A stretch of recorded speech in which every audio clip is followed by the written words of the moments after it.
Hello, praise the Lord.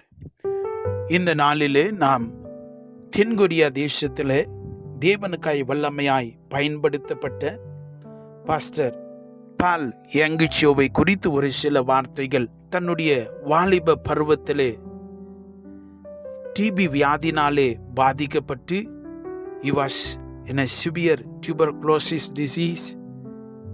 மரித்து போகிற நாட்கள் மாதங்கள் குறிக்கப்பட்டு ஒரு சில மாதத்துல மரித்து போகலாம் என்று சொல்லுகிற தருவாயிலே மரணத்தோடு போராடி கொண்டிருந்த அந்த வாலிபனுக்கு ஒரு தாயார் சென்று தேவனுடைய ஜீவனுள்ள வார்த்தைகளை பிரசங்கித்து, இந்த வார்த்தையை நம்பினா இயேசு கிறிஸ்துவாகிய தெய்வம் உனக்கு இதிலிருந்து பூரண விடுதலை தருவார் என்று சொல்லி இவர்கள் சுவிசேஷ வார்த்தைகளை பகிர்ந்து கொண்டார்கள். அதை நம்பி விசுவாசித்து அந்த மரண வியாதியிலிருந்து அவர் மீண்டு வெளியிலே வந்தார். இயேசுவை தெய்வமாய் ஏற்றுக்கொண்டார். வேதாகம கல்லூரிக்கு சென்று பயின்று ஒரு தேவ ஊழியனாய், வாஞ்சை நிறைந்த ஒரு தேவ மனுஷனாய் அவர் மாறினார். ஆரம்ப காலத்திலே ஊழியத்தை ஆரம்பித்த பொழுது அவருடைய சபையிலே ஒரு 4-5 பேர் மட்டுமே இருந்தார்கள். ஒரு கூடார சபை, டென்ட் சர்ச், அதுதான் ஆரம்பித்தார். அதுக்குள்ளே இவருடைய மாமியார் மற்றும் இவருடைய மனைவி மற்றும் அங்கிருந்த ஒரு சிலர் என்று சொல்லி அவருடைய சரிதையிலே நாம் வாசிக்கிறோம். ஆரம்பித்த அந்த தேவ மனிதன் விசுவாசத்தையும் தேவனோடு தனிப்பட்ட ஐக்கியத்தையும் பரிசுத்தையும் கொண்டு அவருக்குள்ள அந்த எழுப்புதலின் தீ வாஞ்சை அவருக்குள்ளே பற்றி எரிந்து கொண்டிருந்தது.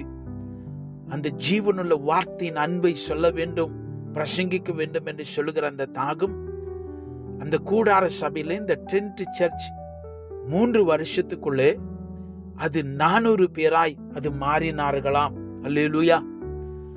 ஆனால் தேவன் அவரை கொண்டு வல்லமையான காரியங்களை செய்தால், ஒரு விசுவாச வீரன் விசுவாசித்து அநேக காரியங்களை தேவனிடத்தில் அவர் பெற்றுக்கொண்டார் என்று சொல்லி நாம் வாசிக்கிறோம்.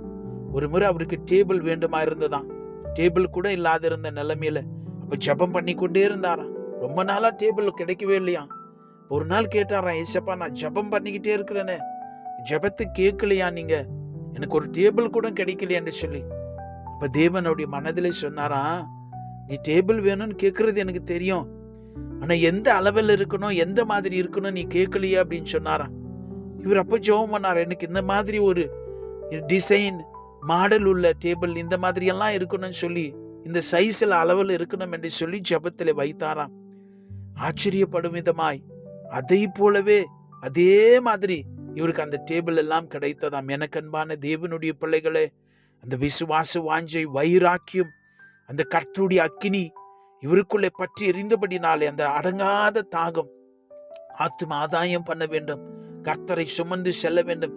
அப்படி சபை உலகத்திலே முதலாய் லட்சக்கணக்கான ஜனங்கள் உட்கார்ந்து ஆராதிக்கிற ஒரு பெரிய சபையாய் மாறிற்று. அவர் வாழ்ந்த நாட்களிலே ஏறக்குரிய 8 லட்சம் பேர் அந்த சபையிலே அங்கத்தினர்களாய் இருந்தார்கள். Active members of the church, almost 8 lakh people. அந்த அளவுக்கு தேவன் அவர்களை ஆசீர்வதித்தார், கனப்படுத்தினார். இன்றைக்கு நாமும் கூட வேதம் சொல்லுகிறது, விசுவாசத்தினாலே நீதிமான் பிழைப்பான் என்று எழுதியிருக்கிறபடி விசுவாசத்தினால் உண்டாகும் தேவ நீதி விசுவாசத்திற்கென்று அந்த சுவிசேஷத்தினாலே வெளிப்படுத்தப்படுகிறது. இன்னைக்கு நாம கேட்கிற வார்த்தை, நாம படிக்கிற அந்த ஜீவனுள்ள வார்த்தைகள் எல்லாம் சாதாரணமானதல்ல. அதுக்குள்ளே ஜீவன் இருக்கிறது, வல்லமை இருக்கிறது.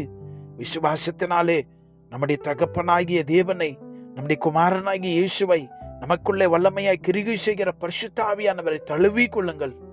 அவர் உங்களை கொண்டு பெரிய காரியங்களை செய்ய அவர் வாஞ்சை உள்ளவராய் இருக்கிறார். பரலோகத்தின் பிதாவே, உடைய மகிமை உள்ள நாமத்துக்கு நாங்கள் நன்றி செலுத்துகிறோம் ராஜா. தேவ மனுஷனாகிய பாலை அங்கிச்சவை கொண்டு செய்ததை போலவே நீர் எங்களை கொண்டும் தேவ சித்தத்துக்கென்று எங்களை அர்ப்பணித்து ஒப்பு கொடுக்கிறையா. நீர் எங்களை ரட்சித்து அழைத்து தெரிந்து கொண்டு பிரித்தெடுத்ததின் நோக்கத்தை நாங்கள் உணர்ந்து கொள்ள எங்களுக்கு ஒரு விசையுடைய தயவையும் கிருபையையும் ஆண்டவரே உற்சாக மனதை நீர் கட்டளையிட வேண்டுமாய் நாங்கள் செபிக்கிறோம். உமக்காய் பயன்படுத்தும் பாத்திரமாய் நீர் எங்களை மாற்றுவீராக. உடைய வல்லமையுள்ள கரத்தில் ஒப்புக் கொடுக்கிறோம். இயேசு கிறிஸ்துவின் மகிமையான நாமத்திலே செபிக்கிறோம் பிதாவே. ஆமென். God bless you.